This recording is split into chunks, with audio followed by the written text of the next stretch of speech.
What is going on, guys? We are back again with another awesome episode of Wrestling with Tragedy. I just want to thank everybody out there watching for subscribing to our YouTube channel, for subscribing to our Facebook page, our Instagram page, our Twitter page, and now there's a very good possibility you're watching this show on none other than the Vince Russo Network. Shout out to Vince. Thank you for this opportunity. Thank you for this platform. We could not be more grateful for it. So thank you guys for watching wherever you're coming to us from and giving us just a few moments of your day to talk to three guys who think they know it all. So before we get into it, let's just take a pause for the cause and try to pay some bills really quick, guys. We want to give a special shout out to our sponsors. First of which being A-Rock Designs. A-Rock Designs is a custom business that makes all those cool cups, hoodies, t-shirts, keychains, anything you want, guys, this company can handle. Make sure you hit up A-Rock Designs on Facebook and talk to Ashley Rodriguez, and she can take all of your orders and get them out to you, like that amazing CM Punk tumbler that Piers is holding. That is a direct product from A-Rock Designs. If you want to get your hands on anything wrestling, non-wrestling, it does not matter. Let them know at A-Rock Designs and tell her Wrestling with Tragedy sent you. Next, guys, we have Mayon Belts. If you're looking to start your belt collection or add to your belt collection, much like Piers and myself, make sure you hit up Mayon Belts on Facebook and talk to Eddie and Ira Williams. They have the best payment plan you're ever going to find, as low as $20 a paycheck until the belt is paid off. As soon as you pay it off, the belt is in the mail on the way to you, and Eddie has the best customer service I've ever dealt with. So easy, guys, I could have done it in my sleep. ProWrestlingTees.com/Wrestling Review Society, ProWrestlingTees.com/MWA World. This is where our merchandise is currently being sold. We are in the process of having a Wrestling with Tragedy Pro Wrestling Tee store, but at the moment, this is where you can find our amazing shirts and some really cool merch that you guys can get your hands on. And lastly, guys, once again, a huge, huge thank you to Vince Russo and the Vince Russo Network. With that being said, as you guys can see right here behind me, I got the Rated R Spinner Championship. I got the Big Gold Championship. This is one of three versions that I have. I'm a huge, huge Edge fan. I love talking about Edge. I love watching him wrestle. But we're going to shed a very different light on it today. We are going to be talking about the Edge, Lita, and Matt Hardy scenario that went down. We all can remember the very real explosions on Monday Night Raw when Matt Hardy called into the radio station and did that whole little gimmick. But this is one of those storylines in pro wrestling that turned out to be true, and it was so personal and so in your face. It almost became uncomfortable to watch, but you couldn't look away at the same time.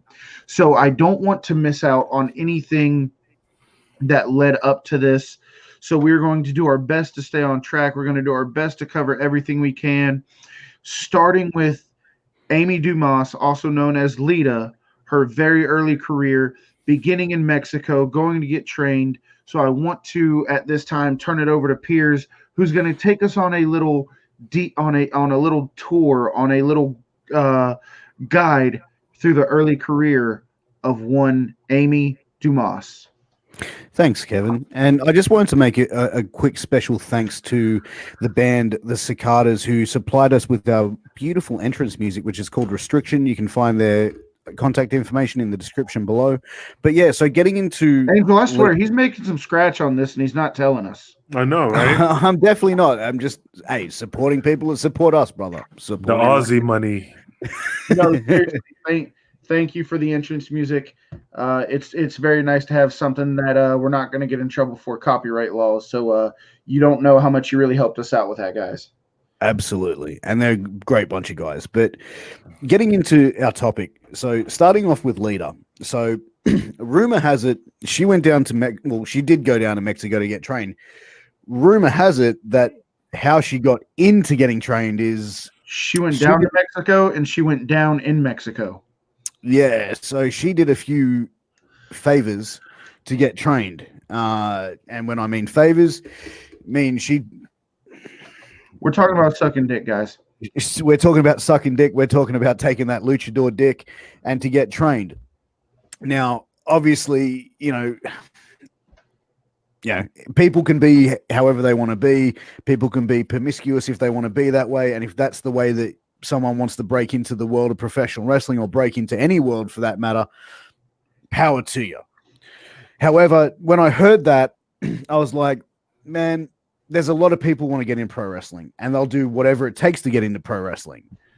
To go to that level, I don't know, man. That to me just sort of just curiosity. Where did you hear that information from? Like, where was your sources? I've heard that from multiple different sources over the years, and I've heard it from interviews from others, certain news articles from others as well, and I've heard it from multiple different sources. Well, I want to go ahead and just say this to not to argue or contradict anything that Piers is saying, but I think one of the things we need to really draw attention to is this is such a double standard. It's such a taboo topic when it comes to a female, because had this have been, let's say, a Seth Rollins or Brock Lesnar or R-Truth or a single male, and I know those guys aren't single right now, I was just using males as examples, but if this were a single male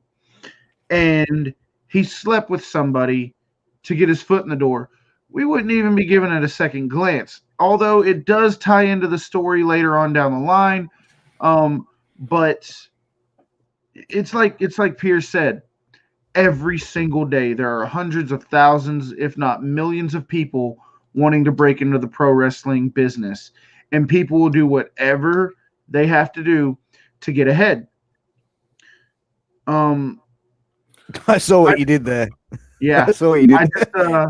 I just really want to drive home the fact that just because she's a female doesn't mean, it's such a double standard when we talk about sexual favors to get ahead. If it's a dude, high five, man, awesome job, great. If it's a female, you fucking whore. Well, man, I had to get a discount. I mean, this is a funny story. I remember one time, me, Tommy Dreamer, we were staying at the Fairfield Hotel, Marriott, and the receptionist was booking us in the hotel, and Tommy's like, "Hey, can you give us a deal?" And and she's like, "Well, no, I can't give you a discount." And she goes, "Hey, if we have Angel take you out on a date, would you give us a discount?" So so she gave us a discount. I had to take her on a date and smash it. It was like a fat Mexican chick behind the bar. So I have done my dirty deed to get discounts at the Marriott Hotel for Tommy Dreamer. But see, that goes to exactly what I was saying. See, we're sitting here, you tell that story, and all three of us start laughing.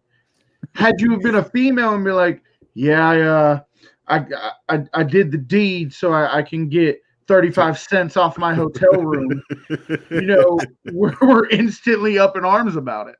Can I just say, like what I said earlier was not trying to slut shame, or it wasn't anything like that. It was just no. I'm just saying for the viewers out there, I'm just stating on information that I found out, and I'm not trying to say that makes her a bad person. I'm not saying that it makes her whatever it is.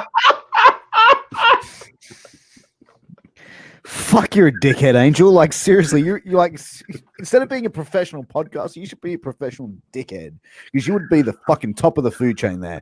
But what I'm saying is, I am not trying to call her out for anything, for her past indiscretions or anything like that. I'm just saying of the information that I found when I was researching this topic. I'm just putting that out. And it wasn't and I know you didn't take it this way, but it wasn't a shot at Piers. It's just society in general. Whenever, like, perfect example, we're all fathers. Yeah. I've got 4 boys. I look at my sons and I'm like, one day I hope they get every piece of female that they want in their lifetime. I would never think that about my daughter. I'm a father of a son, and I'm a father of a little girl. And to be honest, I sit there and just go, man, my daughter ain't leaving the house till she's at least 40. You know what I mean? My son. And you're like, go out there and just take Pound Town, boy. Do me Well, proud. my son's 4, so I'm not having that conversation with him just yet, Kevin. But I get what you're saying, and like, not to be off topic, I grew up with myself and a younger sister, and back in the day, my sister wanted to have her boyfriend stay over, and my dad's like, nope. My sister goes, you let Piers have his girlfriend stay over, and he goes, that's different. And this is back in the 90s. She goes, it's because he's a boy and I'm a girl, isn't it? And he went, yep. I didn't know you had a sister. Is she single? No, it doesn't matter. And even if she was, she ain't going near the Kingpin. You need some Puerto Rican, Australian / Puerto Rican little brown nephews. What I'm saying is, there's always been that double standard, and I think in this day and age, it's probably not as much as what it was back then in the 90s and early 2000s, but it's still around today, but not as much as it was back when we were kids growing up. Yeah. And that's the thing. And my dad was a hippie. So, you know what I mean? For my dad to have that mentality back then. So now that we got the social stigmatism out of the way, Piers, please continue. So Lita, obviously, went down and did allegedly went down and did favors to get trained into the wrestling world. And allegedly. And the thing is, back then, we're putting it on a t-shirt, allegedly. But back then in the 90s, the wrestling business was still protected to a certain degree. It's not like how it is now, where someone could look up on the internet and find where a wrestling school is and go down there and say, hey, here's my $1,500. I want to be a pro wrestler. Back then, it's like you had to get an in somewhere. And she was very determined. Very much intact. She was definitely wanting to get into the world of pro wrestling. And she did what she needed to allegedly did what she needed to do. I'm not saying it's true. I'm not saying it's false. That's the information that I found out. So she did some training in Mexico, and she worked down there for a little bit, came back to the United States, and then, she started working with ECW. She was partnered up with Danny Doring. Angel, you'd probably be able to confirm this or not. I'm not sure if she was with Danny Doring in a relationship back then, but she was partnered up on an on-screen capacity. So I'm not trying to get you heat, Angel. Well, actually, I am trying to get you heat. So fuck you. Well, let's bury Angel tonight. No. Well, I mean, but the thing is, I mean, I remember when she first came to ECW, we were in, I can't remember what state we were in, but I was her first match. It was me. She was my manager, my valet, and it was against Vito Lagrasso, which you will have on your show, I think, tomorrow. And you can definitely ask him about that story. And we had a great match. She took a awesome pile driver, and when she came back to the locker room, Paul was just so into her because she was doing so bigger things than any other female did at the time. She was an awesome girl. I mean, we clicked real well. Now, the relationship with Danny Doring, they kayfabed that. True story. I'm not lying, because but we knew that they were together. But again, we were just none of our business and stuff like that, because they were always together as Miss Congeniality and all that stuff. So, yeah, on the download, they were together. And look, there's absolutely nothing wrong with that. But she was only in ECW for what, a cup of coffee? On the download, but he mentions it on a podcast that streams worldwide on YouTube on the Russo network. So nice, it's not like anybody's going to see it. Nice plug there, Kevin.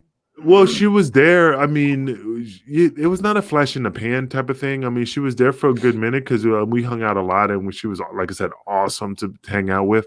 But when Vince saw her doing all these high flying moves, man, he just snatched her up, man. She was a hot commodity.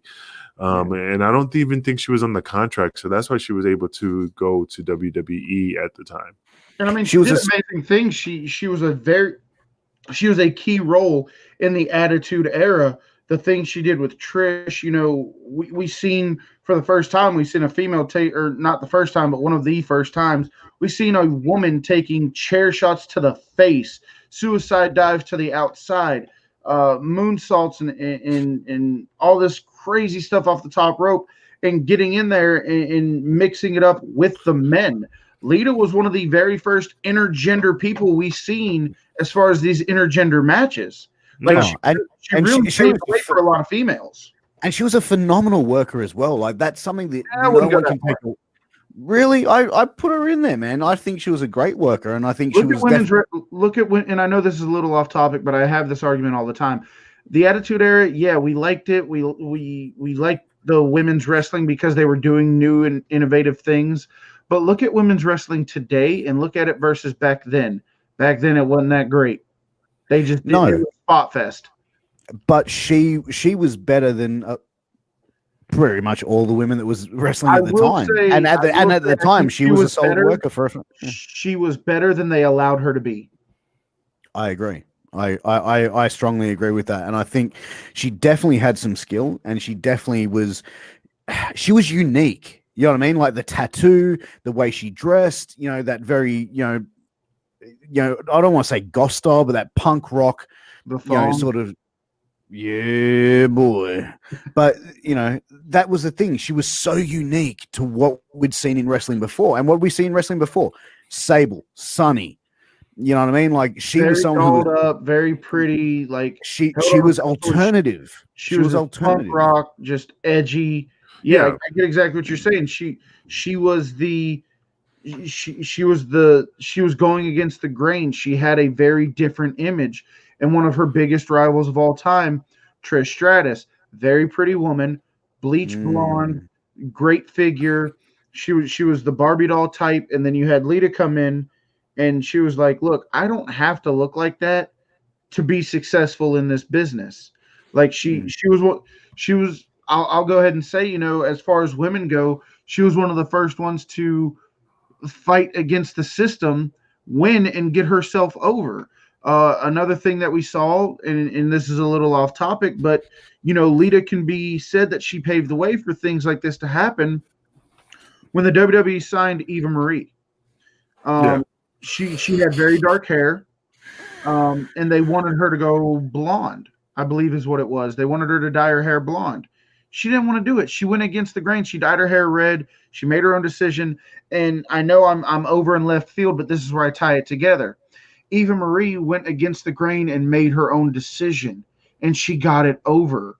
Lita did that years prior before anybody else was doing it. She said, I don't have to be blonde. I don't have to have, all the painted on makeup. I don't have to wear these skimpy little outfits. In every match, I don't have to go out here and hair pull and bra and panties match and jello fighting and stuff like that. She really fought to get her style over.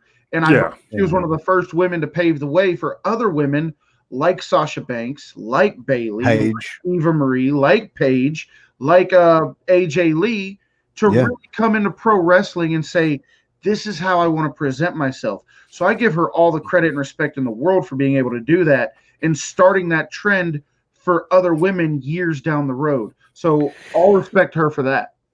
Yeah, I mean, I agree. Look, man, I was a punk rock kid growing up, and I remember when I first saw Lita come onto the screen as a teenage punk rocker, I was like, holy fuck.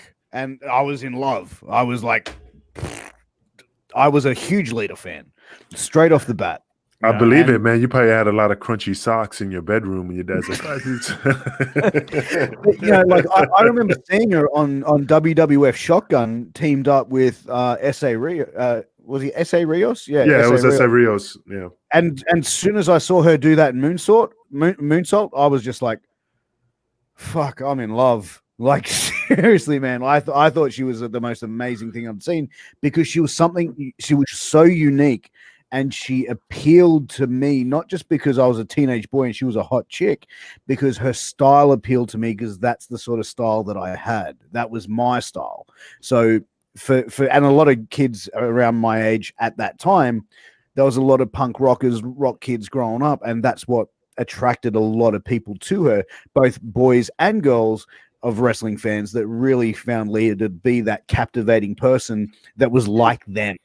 And she really cornered that fan base early in her career because, like I said, during this time when you had Sable, Tori Wilson, Trish Stratus, not taking anything away from them, but literally you had a mold that was just stamping out these Barbie-esque characters. And then, like you said, Lita comes walking out and you're like, who the hell is that? Yeah. Shit. Yeah, but the thing about Lita is that, I mean, like I said, she was a phenomenal wrestler compared to like Sable. I mean, the only reason Sable was only where she was at is because Vince had a boner for her and they thought she was fucking smoking hot, which again, I saw bigger butts on a cigarette. Apparently, so did Brock. Yeah, you know, and stuff. Brock And smash. oh yeah, I mean, Mark Marrow. I mean, like I said, I mean, I'm not knocking the division, but I mean, half of those that talent couldn't do what Lita could do. I mean, that's why they were doing bra and panty matches and doing like lingerie matches, because that's all they can do is just hair pull and stuff like that. I mean, I have not seen one. I mean, there was only certain people like Molly Holly, you know, would take a bump. Lita was the first. Lita was one half of the first Raw women's main event. Yeah. And that's the thing. Trish Stratus came along, and you know, Trish had to work to get good in the ring. You know what I mean? She put in a lot of work. She was committed to it, and some of the and a lot of the matches that Trish and Lita had later on down the track, when Trish became more of an established worker, those matches were incredible. Yeah, and because you can't take that away from them. No, but I think it was good for the time. But like I said, I agree. For the time, it was great. Yeah, because you can separate the at talent. You can separate the talent. I mean, you had your Jacquelines. You had Jacqueline was a phenomenal wrestler. I mean, she was a tough broad. Great. And but again, like I said, if you took all those girls, you definitely had, you know, who was a solid worker and who was just TNA. You know. Well, let me put it to you like this: Would you rather watch a 20-minute Trish Stratus versus Lita match, or would you rather watch a 20-minute Melina versus Sable match? Technical wrestling. You know it's wrestling. Yeah, I'm there to watch wrestling. If I want to watch women play with each other, I got the Playboy channel at the time. So let's go ahead and get into her time with WWE and Team Extreme. We've seen her come onto the scenes, and I know I'm fast forwarding here, but we've seen her come onto the scenes with Team Extreme. It was her, it was Jeff Hardy, it was Matt Hardy, and there's Team Extreme, and they did some. They all seemed to really fit. They were that edgy, against the grain, their own kind of style, and all three of them had very unique styles, very different in a lot of ways, but they were also the same in a lot of ways as well. Yeah. They just, I don't think at the time you found a better trio of people than Team Extreme. Like you had Edge and Christian, and Trish was in there for a little bit, but after a while that kind of seemed forced. Team Extreme never seemed forced, and even to this day, when you had Matt and Jeff come back at WrestleMania, obviously Matt's in AEW right now, Jeff's still with WWE. They've been all over the world, TNA, Ring of Honor, everywhere. But even going back to the WrestleMania debut or WrestleMania return, the pop was ridiculous. Team Extreme is, or even Matt and Jeff, is as over as it's ever been, and it's because of the things they did very early in their career, and the way they really worked, and the way they told stories. I mean, we still see highlights of the spear from where Jeff is hanging onto the belts and Edge spears him. They innovated the ladder match, the Dudley Boys, Edge and Christian, and just the things they were able to do for pro wrestling is second to none. Now, we know that there was some pretty decent drug usage within Team Extreme. They were very injury prone. You know, hell yeah. You can't do these kind of moves and not get prone to injury. So, and like I said, I know I'm fast forwarding, but we find ourselves in a position where Matt Hardy is injured. He's off the road. He's at home. And Lita is she's still an employee of the WWE. She's still a full-time worker. She still has to go to work. And who does she align herself with? Her safety net, Matt Hardy, is now sidelined at home. So, because of the relationship that the Hardy Boys and Team Extreme had with Edge and Christian, very close group of friends, they've openly said, you know, we always ate together. We always rode together. We always stayed near each other. If not, you know, like if we were in the same hotel room, our rooms were right next to each other. We were always around each other. So when your significant other, the person you're in a relationship with and the person you spend all your time with is now no longer on the road, who does she naturally fall in line with? Him, Second of group course. friend. Yeah. And it makes the traveling easier. Angel, you can speak to this more than me and Piers can, but it's so much easier to travel with somebody that you know, somebody you love, somebody you respect at the time, loved as a friend, quote unquote, but somebody you know, love, and respect, somebody that you feel comfortable with. It makes those long road trips a lot easier than riding with, let's say, a new person, somebody you don't know, or even riding by yourself. So it's only natural that she would fall into that position. Well, yeah, I mean, absolutely. I mean, I've been on the road, and you build a bond, and like you start talking. I mean, with the females, and she. I mean, like I said, you get personal. You tell your intimate secrets, especially especially that he's home injured, and she's consulting with him and stuff. The Oh, first person you go to vent about stuff. yeah, you van, or if you had an argument with your man, the line like, "Oh man, I can't believe we had an argument. He hates me," and oh, I wouldn't do that to you. I mean, that's totally insensitive of him to talk to you that way. I would never do that to you. I mean, that's just so wrong. And right there, he's just, And from everything that's come out, that's very similar to the road that happened. yeah. And you know what? You mentioned, Kevin, the Hardy Boys and Lita and how they really came up and how over they were. And I think at the time, and Edge and Christian as well, they were teen heartthrobs for pro wrestling. They were heartthrobs. Yeah. You had the Hardy Boys, and Lita, which were the alternate, grungy, gothy type. And Edge and Christian, to some sort of degree, were like that as well. But then they obviously hair, the blue eyes, the tight pants.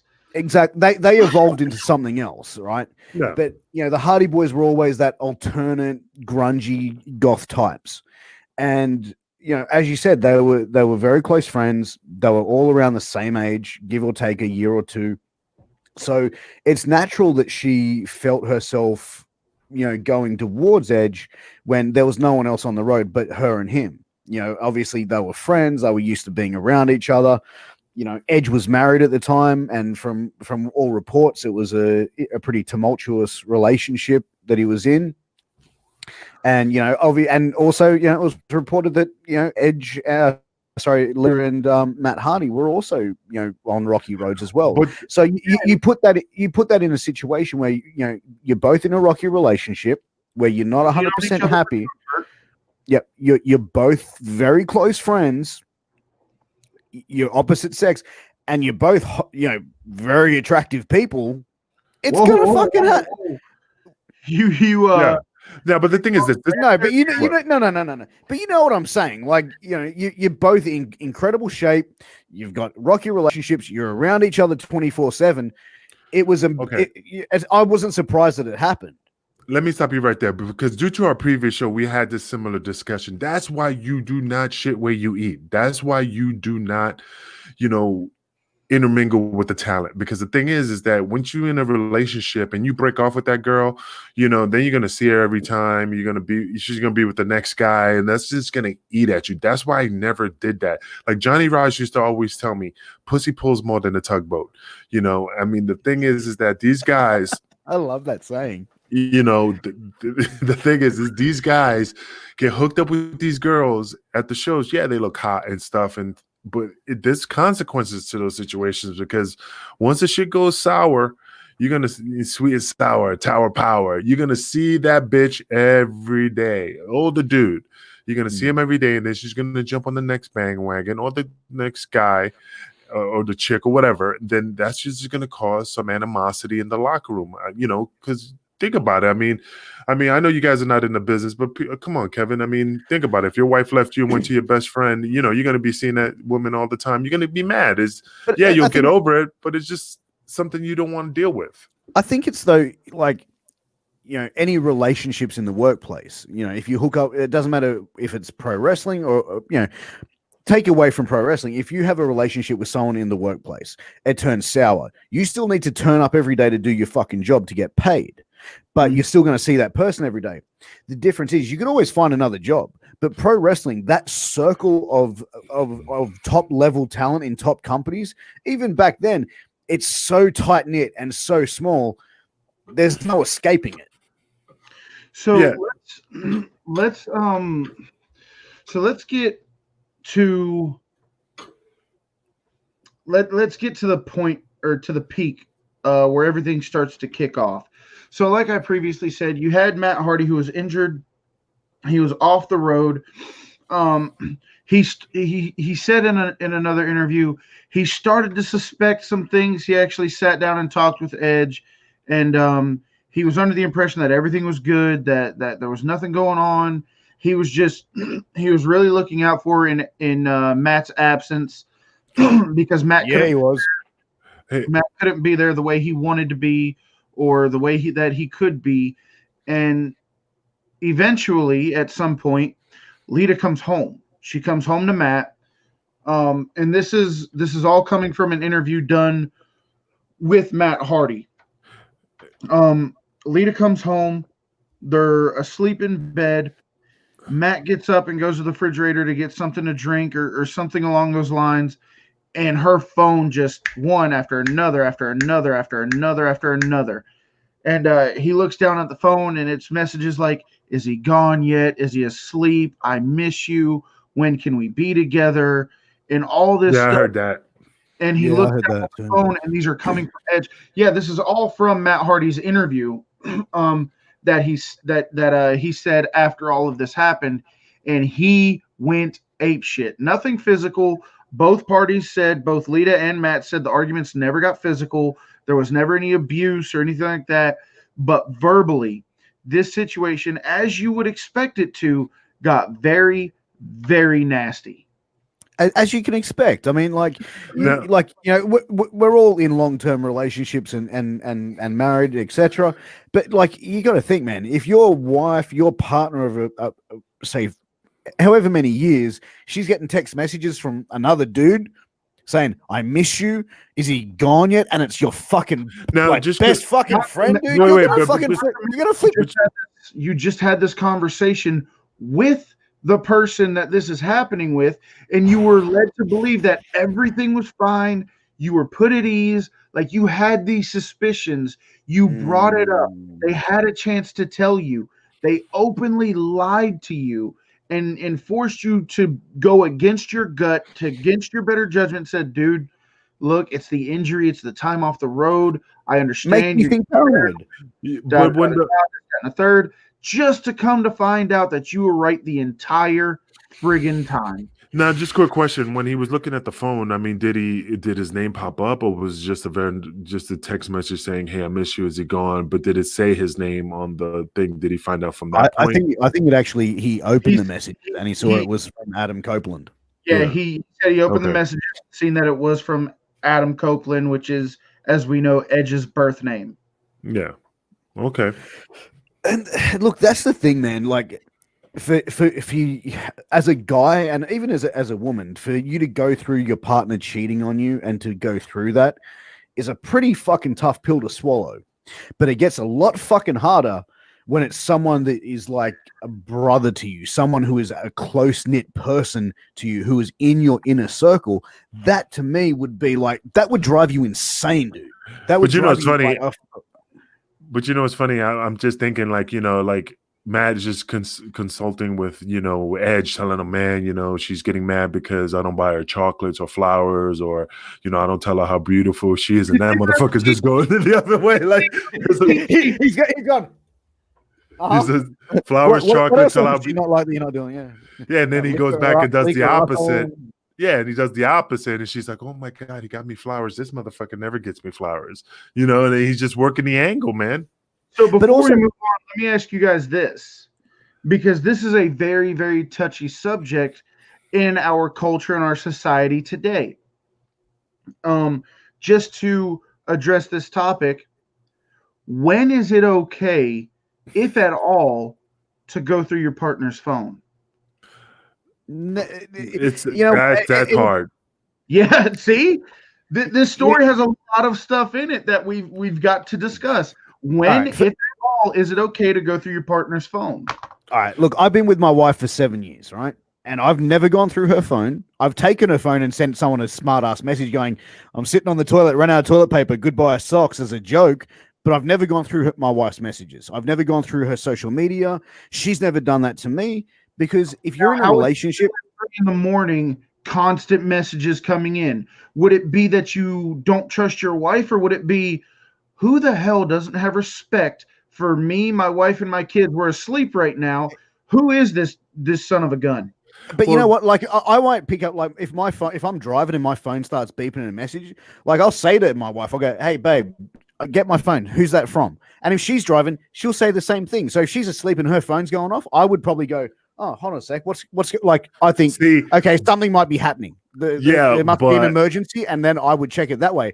But I would not go out of my way when she's not around and she's in the shower going, "Oh, I'm going to go check these messages now." Yeah, but in the defense of that, yeah, absolutely. What you was telling is great. But in the other scenario, like, let's just go to the far left. You grab the phone just like a normal day, and you pick up and they go, "Hey, baby, I miss you. I love you," and stuff like that. You know, the woman or the man's going to come at you after when you confront them, like, "Hey, who's Philip, or who's Maria?" And she's going to be, "How dare you? Dominoes. How dare you go through my personal property?" Because that's their defense. So I will say it.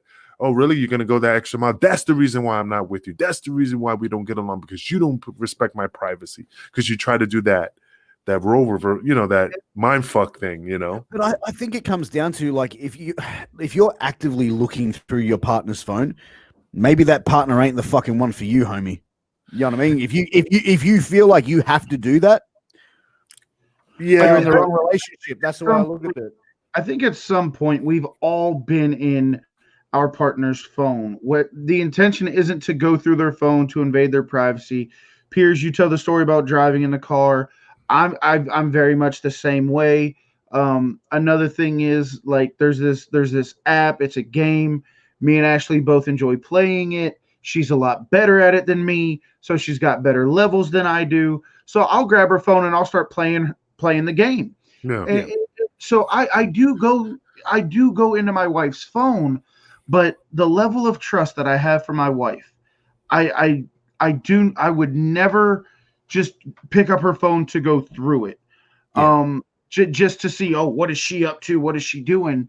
But at 2, 3, 4 in the morning, if I'm awake and she's asleep, I can't say that I wouldn't do it, because look, we got 4 kids. My wife owns her own business. I work 2 full-time jobs, crazy hours of the day. It's very hard for us to find sleep. Piers, you're on the other side of the world, and every time you call me, even when it's like 3 o'clock in the morning here, I'm always awake. Am I not? 100%. Like, that's why I always found, like, do you ever fucking sleep, dude? My wife's phone is going off and she's finally getting some sleep. I probably would pick, like, oh, is something wrong? Is somebody saying something, like, is something wrong with a family member? I'll pick it up and I'll be like, okay, hey, she's asleep right now. I'll let her know when she wakes up. Put the phone down. Da da da da da. So urgent wake up. We got to act on this now. Yeah, but I mean, absolutely, you guys are absolutely right. But those are those far few, because you can get the one, not you guys, but I'm just saying, like, the guy on the other end be like, "Oh, wonder if this is important." And what the fuck? And you see this huge dick pic and said, "Baby, you miss it." And you're like, that's exactly where I was going with it. If it's not bigger than yours, would you really get upset? I'm like, what the fuck? Who is so he picks up the phone for whatever reason. I think it's very normal in this situation, and I'm not taking Matt's side. I don't know any of these 3 individuals personally. I would sure love to, but I don't. So I'm not taking any sides here. But at the time of day that it was, giving the circumstances, she's on the road, she's tired, she's finally getting rest. I think it's reasonable, and I think it's okay that he picked up the phone and tried to see what was wrong. Maybe something happened with her mom, her dad, whatever the case may be, and it might be an emergency at 4 o'clock in the morning. It better be an emergency. So he picks up the phone and he starts looking at it, and now what he finds, does that in turn, the information that he is given right there in his face, in that aspect, this woman is sleeping in your house, you're in a relationship, you share everything. Given the information he has now, is it okay for him to take a deeper look into the phone? Look, to me, that would be enough that I would question it. I personally wouldn't do it because, like I said, I'm not one to invade someone's privacy like that. I don't know how long this has been going on. Okay, so Piers, let me ask you a question. Let me ask you a quick question. Let's say before you ask, let me just say this, right? I heard a different story. I heard that he found some messages originally, and then he said, "No, it's not happening." Blah blah blah. Edge denied it, and then basically she came clean about it, and then he said, "All right, that's it. You guys are done." And then Edge then kept messaging her, saying, I love you, I need you. And he's like telling Matt, he's like, no, we're done. It was like a one-time thing. You guys are meant to be together. And then behind his back, he's doing it. And then he actually went through and investigated through the phones more and more. For me, I didn't hear that it was like 4 o'clock, 3 o'clock in the morning and the phone was going off. I heard a little bit of a different story. I don't know, whatever way that it was, it's pretty sketchy on his behalf to do that. And it's, to be honest, and it's no offense to Matt Hardy, that's kind of a bitch move. Yeah, but the thing is, if you suspect it, then you go, you know what? If you feel that passionate about it, fuck you, bitch. There's the door. But So the problem is, should he have went through the phone? No, not at all. Like, from what I heard, and I heard him in an interview say this, that he went to fucking some pretty deep lengths to fucking go through that phone. Well, you got to look at it like this, bro. I mean, in the real world, yeah, that's great. That's wonderful. In the pro wrestling world, there's a different aspect, because the thing is, because you're going to sit there and go, how many of the boys know this? How many of the boys know that, am I being talked about and laughed at in the locker room? Yeah. Share with all these people. You know how many ribs you get from the boys? Think about it, Piers. If you were sitting in the locker room and I was sitting next to you and I said, hey, how does Edge's dick taste? I heard he's using a different body wash. You got to sit there. All right. But first of all, if I was in that situation, and it was in the wrestling world, the first thing I would do is beat the fuck out of Edge in front of everyone in the fucking roster. But you can't do Next that, thing man. I would do, the motherfucker had said that, I'd beat the fuck out of him. Because you know what the simple thing is? That's the fucking taking it to another fucking level. And I understand the wrestling world is a lot fucking different, but when you start doing that sort of shit, dude, ribs are ribs, man. The man out of you has to come out and fucking put some fucking hammer down. But it's cold-blooded. Apparently, Piers is now 10 foot tall and bulletproof. But, hey, man, you know me. I don't give a fuck, bro. I was fucking, So what would you get mad because how his dick tastes, or he's using a different body wash? So you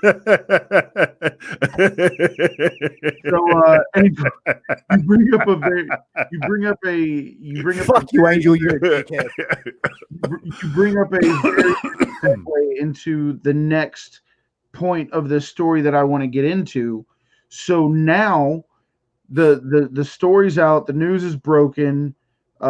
Edge knows what's going on. Matt knows what's going on. Lita knows what's going on, and everybody's on Front Street now. We see Edge and Lita are now a on-screen thing, in real life thing, whatever the case may be. And Matt Hardy gets terminated. He gets released from WWE. Edge goes on to win his first he goes on to win the first Money in the Bank ladder match, giving him a chance at the WWE Championship at any time he chooses. We see him cash in almost a full calendar year later. He cashes in January at a New Year's resolution. He cashes in on John Cena, who was in the prime of his career during his first championship run, one of the longest WWE Championship runs we've seen at that time. Edge wins the WWE Championship, goes into a major feud with John Cena, where he wins, I believe, 3 or 4 championships, WWE championships during this whole time. Lita is right there with him, having a live sex celebration on TV. All the while, Matt Hardy's at home. He's not under contract. He's lost his job. He's just seething at home. And then you start to hear the crowd really get behind Matt. We want Matt. We want Matt. We want Matt. And due to the overwhelming support of the fans, WWE brings back Matt. And now right where we are. Edge is WWE champion. No, I think he was WWE champion when Jeff came back. But he's in the title picture. He's been champion, a feat that to this day Matt Hardy has not even come close to getting. He had his ECW championship, but the WWE championship and the heavyweight championship, Matt Hardy's not really ever really been in that title picture believably. Whenever he gets his shot, we know he's doing the job. But I digress from that. What I'm getting at is you see the man who you blame for ruining your relationship with the woman that you were with, and now right after that happens, his career takes off. And there's no looking back. And now Matt, due to the fans wanting Matt back, we see Matt Hardy back on TV, and they immediately put this on Front Street and have them work the angle that is so personal, that's hard, so close to the vest, and they're putting it on national television for the entire world to criticize, have their opinions of the social media outpour, the Facebook comments, the whatever social media was around at the time, whether it be Twitter, Facebook, Instagram, it doesn't matter. There is no privacy in this world anymore. And you have all these fans coming at you, all these fans giving their opinions, and you all of a sudden you find yourself, maybe you were in a spot of healing, maybe you were in a spot of getting past it, and now you're reliving every dark aspect, and you're starting to think about it again and get depressed again. And now you have to go to work every single day and wrestle this person, because I believe they made them wrestle each other for a good 2 or 3 months, if not longer. The thing is, how do you guys act in that situation? But the thing is what? Sorry, Angel. The thing is, Matt was the one who brought this to light. He brought it all to fucking light, right? And then obviously we talk about the radio interview or the web interview where he called in, and it seemed to be like a shoot, and it was.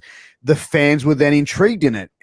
When they brought Matt, their job is to pull ratings. Yep. So they bring Matt Hardy back. If they didn't put him in a feud with Edge, they didn't do that.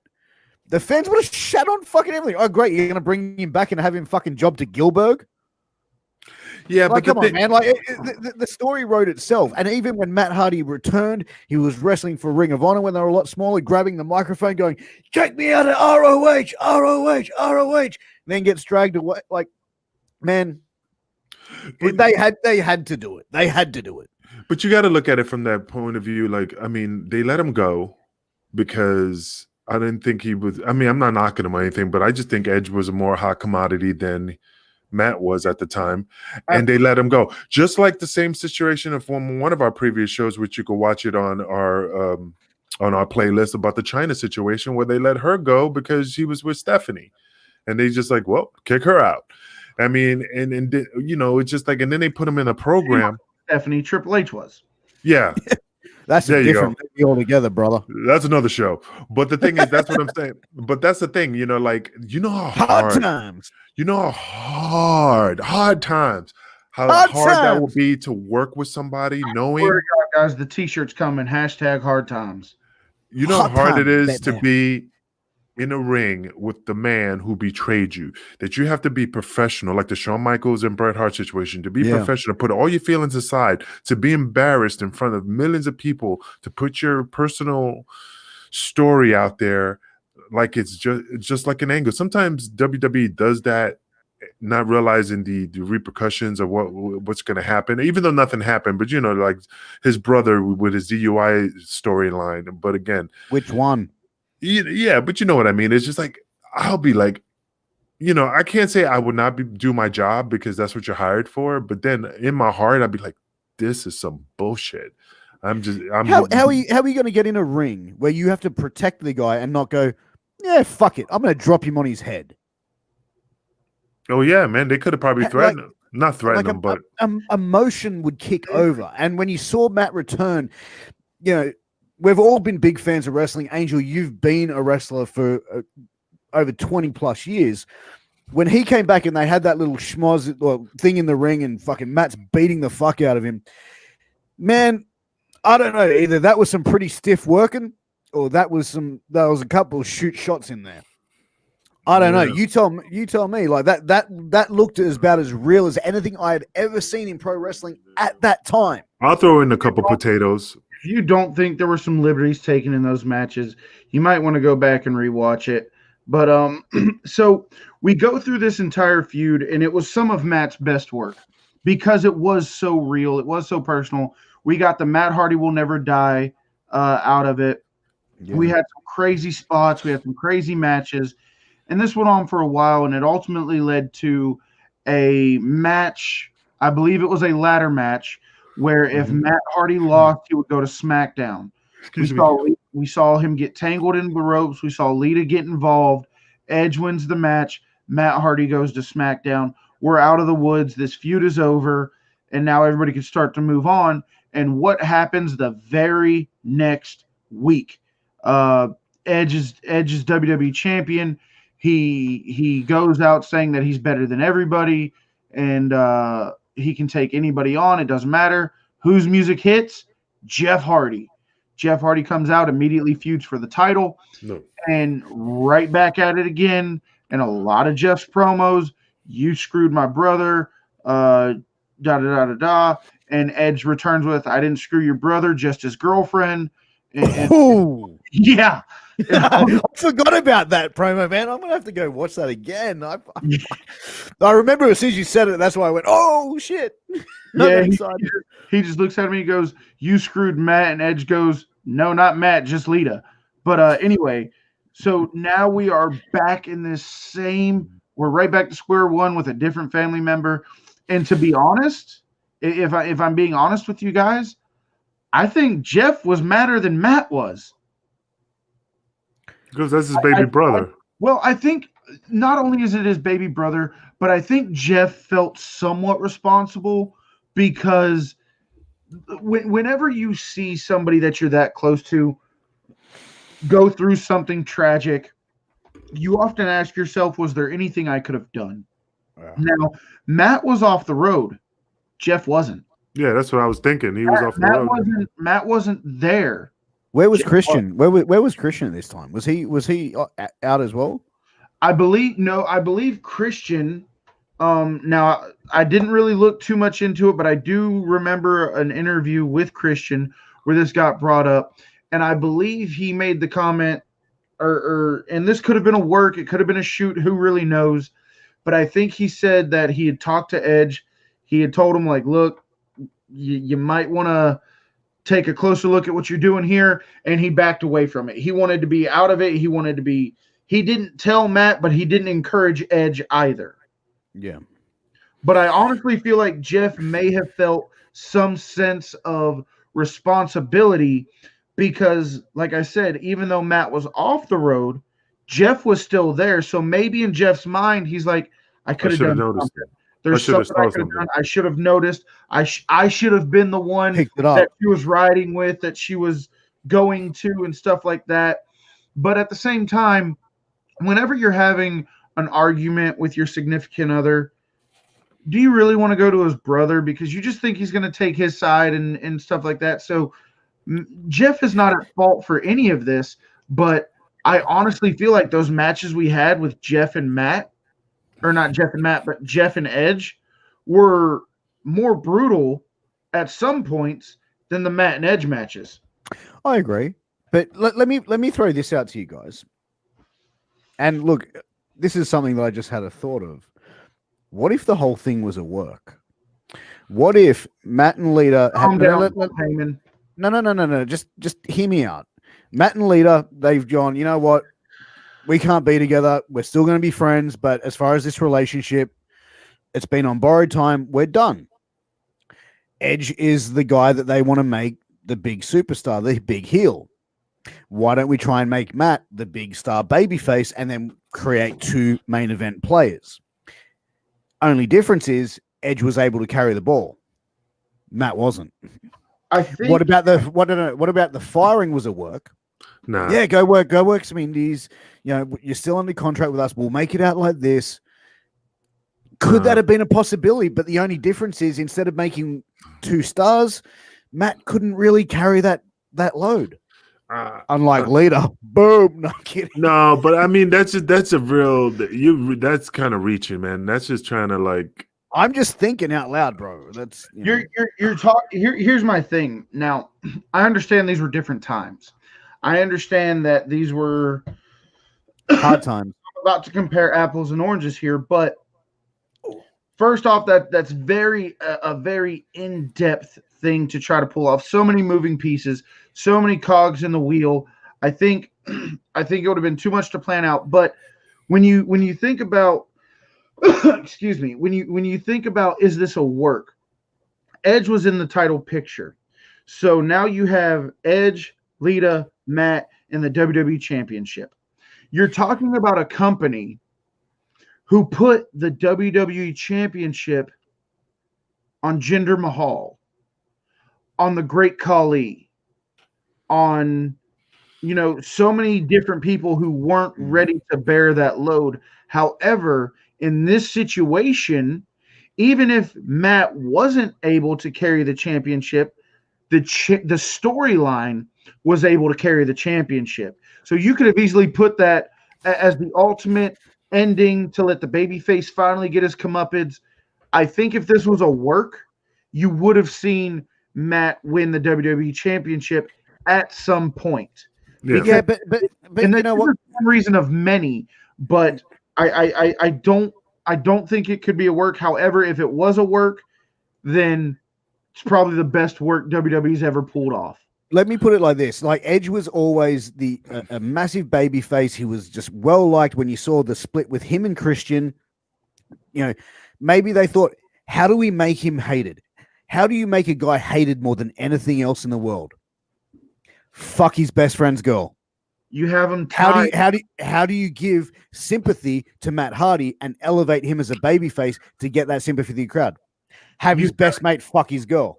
You have him tie in an over-the-top battle royal with Chris Benoit, who a little bit later would have a stranglehold on the WWE. Oh, Jesus.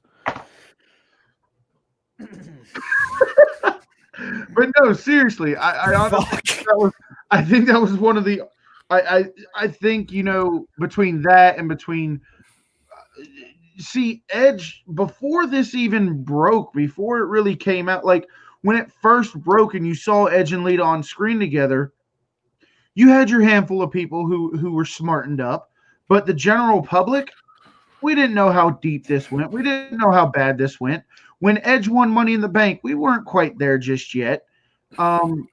So I think his run with Money in the Bank established him as a very good heel when he had that over the top rope where he tied with Chris Benoit, all 4 feet hit at the exact same time, and all that jazzy stuff. I think he was already establishing himself as somebody who could really be a top heel in the company. I'm just saying that this whole thing could elevated that to fucking tenfold, bro. No, you're right. Like I'm just saying, like it could have been the ultimate fucking work. Yeah. The thing is, Matt Hardy couldn't hold up his end of the bargain with it. And you could connect Lee Harvey Oswald and Sam Giancana and JBL, the Lyndon Johnson picture of that little Jesus statue, and just said, I need to make this because it's going to go to this store and Angel's going to find it and we're going to get it on a podcast. And you can connect any dots you want for any topic you want if you try hard enough. Yeah. Hey, I'm just trying to put out a different mindset and different thought behind the whole thing. Like, fair enough, it was a complete shoot. But what if it was a complete shit? That's what it is. That's exactly what I'm saying. But was it, bro? And this is why Australia's economy has went down the shitter. I don't know, dude. I mean, like I said, you could connect everything as a storyline, but I don't think it was. I think it just Australian economy. I sent Piers $5 American, and he retired off of it. Yeah, I did. I actually paid off my house for that, man. Thank you. But like I said, I mean, I don't think it was. I think this what happened. They, he was hurt. He dug his claws in her, and it takes two to tango. And he got punked. He got played, and it was embarrassing. And again, I'm not trying to embarrass him. It's just like it's hard, man, when you're in the locker room and all the boys know. But that's the thing as well. Like you look at the storyline as well, because it pretty much played out where how before it started, Kane was Lita's on the screen lover, whatever, because he won her in a match, and then next thing you know, Edge is the one taking her from Kane, and then it's art imitating life. Oh, and then it becomes life imitating art. Then you're gonna say that Mark Henry was really in a relationship with Mae Young. There is one thing that we cannot take away, that we cannot deny, and that is the simple fact that all three members involved, Edge, Lita, Matt Hardy, and I'll even throw Jeff Hardy in there as well, went on to achieve milestones in their career that they didn't have before this. Edge, title picture, goes on to win 14 world titles, 13 or 14 of them, retires as the world champion, comes back to an amazing ovation at the Royal Rumble just recently. But up until that point, he retired. His final match was WrestleMania against Alberto Del Rio, where he successfully defended the World Heavyweight title. What better way to go out? You have Matt Hardy, who went on to become ECW champion. Yes, it was the WWE version of ECW, but he still became glorious. He became a brand champion. Mm-hmm. Jeff Hardy went on to win not only the WWE championship, but the World Heavyweight Championship and countless others. They go on to TNA, Ring of Honor, the Expedition of Gold, the Broken Gimmick. They come back at WrestleMania, win so many tag titles. I think I don't want to say they benefited because of this, but on the back end of this, after all the heartbreak was over, after all the mourning of the relationship was over, I think all three members involved, including Jeff, so 4 members, I think after all of this was over, it really put them in a light where people looked at them in a different way, and all 4 of them achieved amazing success. I think the only person who really didn't was Lita. She did, I believe, won another women's championship after, but she had been women's champion before. She was the only one to really hold the top singles title in her division. So it brought her back into relevancy, but the other 3 involved definitely took them to a whole nother level that they have not achieved before that. But let me ask you this. Do you think that it damaged Lita's career? Because even after that, remember the chants like Lita is a hoe and people chanting hoe at her, like it, I think years and years later, once she retired and came back, but since that happened up until her retirement, she was never really embraced by the fans on that level again. Granted, she was a heel, but I think a lot of it has to go to how they kept emphasizing it. You had Hacksaw Jim Duggan come out. Exactly. He's known for saying it, and they kind of did that double meaning behind it. And then you had one of my favorite matches of all time. You had Edge versus Mick Foley in a hardcore match at WrestleMania, the spear through the table. But before that, when all this happened and they had the hardcore title back on TV, you have Mick Foley come out and he says, Edge, you're in the ring with that prostitute. And for once, I'm not talking about Lita. He was referring to the hardcore title, and they were just prostituting it out. But the point I'm trying to make is not only did the fans look at her that way, but they had the talent look at her that way. They had them reclaiming it every single time a legend came in, every time there was a major storyline. Throughout the Edge's, in my opinion, Edge's best rivalry in his career against John Cena. John did it numerous times. Mick Foley, Hacksaw, even Ron Simmons, even though all he said was damn. It was at the times in the conversation that they set up for it. It really set up that Lita's a whore.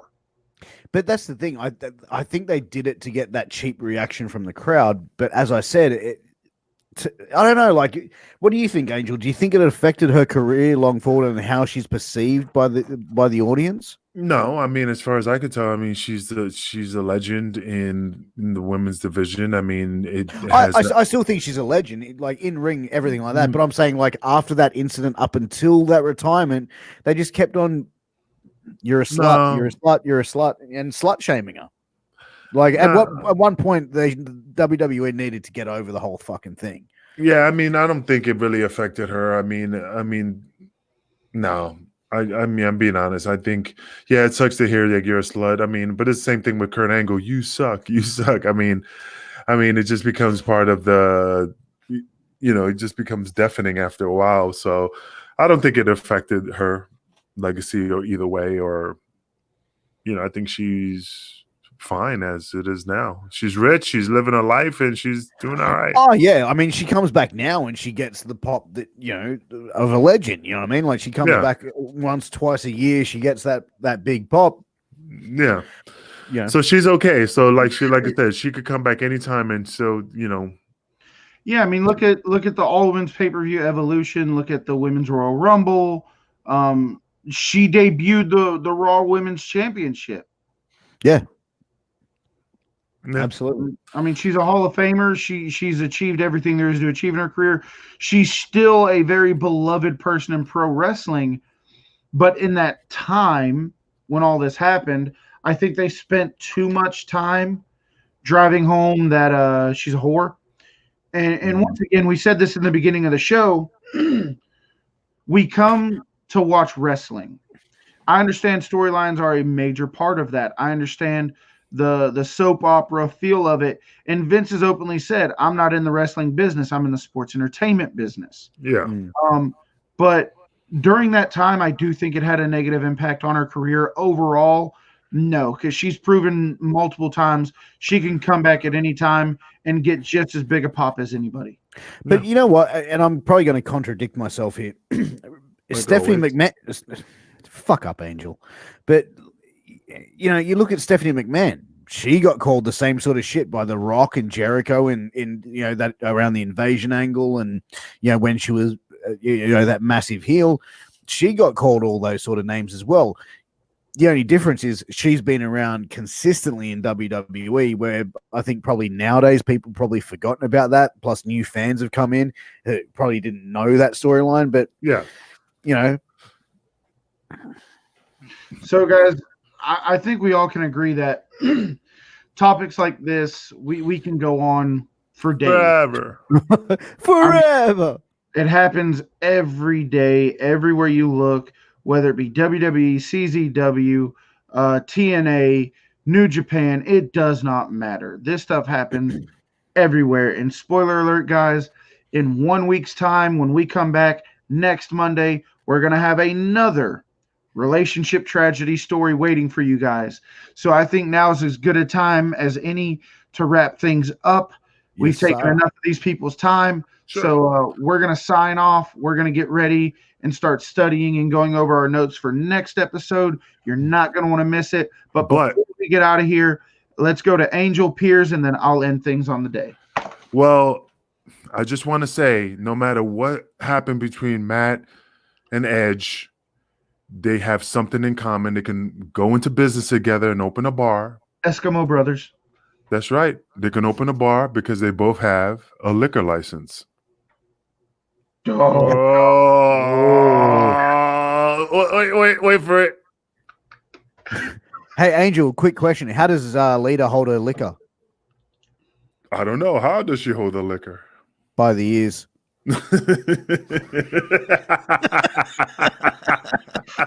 And Kevin, take it away. Guys, I want to try to save just a little bit of decorum for the show. Once again, shout out to Vince Russo and the Vince Russo Network for allowing us degenerates to be on his platform. We are internally grateful, and we can't thank you enough. So thank you, Vince, for that. Also, huge shout out to A-Rock Designs for all of her amazing support of the show. Make sure you get in contact with her for any custom designs, whether it be shirts, hats, koozies, cups, hoodies, It does not matter. Hit up A-Rock Designs and place your custom orders today. Also, guys, Mayon Belts, Eddie and Ira Williams. Make sure you check out Mayon Belts on Facebook if you're looking to start your belt collection or add to your belt collection.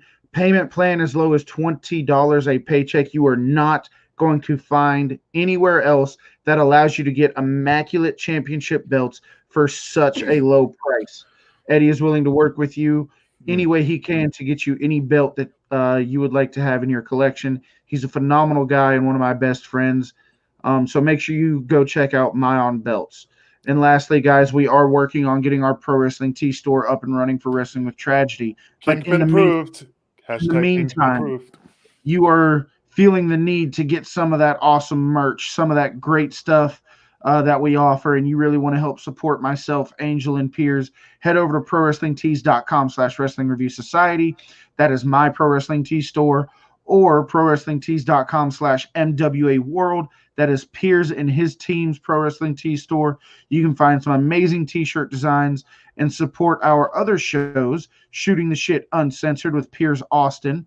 He's interviewed some amazing people like Vince Russo, Zicky Dice, TJ Perkins, just to name a few. And you can also check out the War Room shirt on the Wrestling Review Society Pro Wrestling Tee store, where I have interviewed guys like Garrett and Eric Bischoff and the current reigning defending NWA World Heavyweight Champion Nick Aldis. So thank you guys for all of your support. We will see you next week with another amazing story. And until then, guys, hang in there, and we'll see you down the road.